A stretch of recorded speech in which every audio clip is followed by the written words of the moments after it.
میرا سوال یہ ہے کہ حضرت عیسیٰ علیہ السلام کو جدید دور میں دوبارہ دنیا میں بھیجنے میں اللہ تعالیٰ کیا حکمت ہو سکتی ہے؟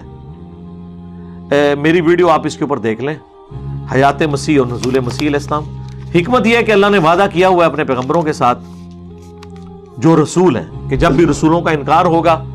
منکرین پر عذاب استحصال آئے گا۔ حضرت عیسیٰ علیہ السلام کے جو منکرین ہیں، حضرت عیسیٰ کی زندگی میں ان پہ کوئی عذاب نہیں آیا یہودیوں پہ،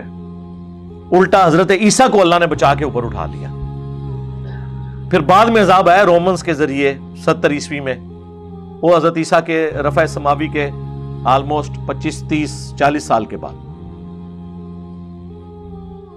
پھر ان کا ڈائسپورا شروع ہوا ٹل 1917 جب بالفور ڈکلیریشن ہوئی اور اسرائیل بنا، لیکن انہوں نے اپنی حرکتیں نہیں چھوڑی۔ ایک فائنل عذاب کا کوڑا ان پہ پڑنا ہے۔ تو ظاہر ہے کہ یہ حضرت عیسیٰ علیہ السلام کو انہوں نے چیلنج کیا تھا، تو عیسیٰ علیہ السلام ہی دنیا میں اتریں گے اور یہودیوں کو قتل کریں گے، اور ان کے جو لیڈر ہے دجال اس کا قتل کریں گے۔ صحیح مسلم میں ڈیٹیل حدیث، کئی احادیث ہیں مسلم شریف میں، بخاری میں بھی موجود ہے، بخاری مسلم دونوں میں حدیث ہے، اللہ کی قسم تم میں عیسیٰ ابن مریم اتریں گے،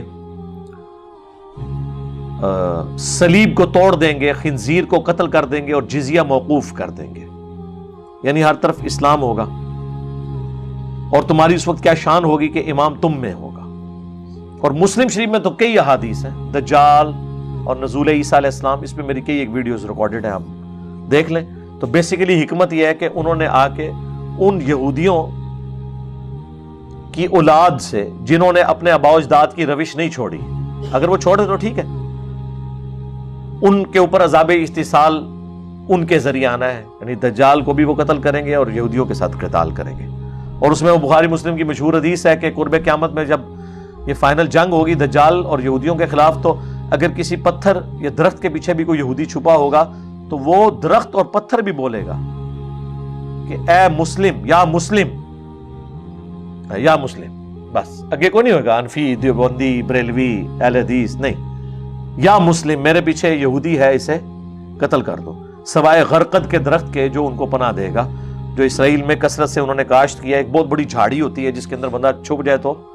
پتہ نہیں چلتا، وہ درخت ان کو پناہ دے گا۔ باقی آپ دیکھ لیں، یہودیوں کو مسلمانوں کی احادیث کی کتابوں میں آئی ہوئی پروفیسیز کے اوپر ایمان ہے، مسلمانوں کا ایمان کوئی نہیں ہے۔ وہ غرقد کا درخت لگا رہے ہیں، وہ ہماری اس کے اوپر ویڈیو بھی ہے، میں نے وہ درخت بھی دکھایا ہوا ہے، آپ غرقد جا کے لکھیں تو آ جائے گا۔